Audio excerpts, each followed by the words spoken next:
এটা দীঘা মিনি ব্লগের third part. এটা হচ্ছে তালসারি, আর এই কাকুটা একটা ছোট্ট কাঁকড়া ধরেছিল তাই দেখাচ্ছিল। কতগুলো দাঁড়িয়ে নৌকা দেখো। এটা হচ্ছে যখন জোয়ার আসে তখনই নৌকাগুলো চলে, এখন ভাটা আছে তো এই জন্য চলছে না।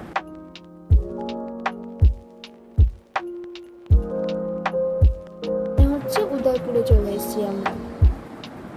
দেখো কত সুন্দর জায়গাটা, আর এতগুলো সিঁড়ি ভাঙতে হবে। এই জায়গাটাতে তো আমি ফার্স্ট টাইম এসেছি। তোমরা কি কখনো গেছো এই জায়গাটায়? জানিও তাহলে। এতগুলো সিঁড়ি ভেঙে উঠে তারপরে এত সুন্দর একটা ভিউ দেখবো ভাবতেই পারিনি। সত্যি খুব সুন্দর জায়গাটা।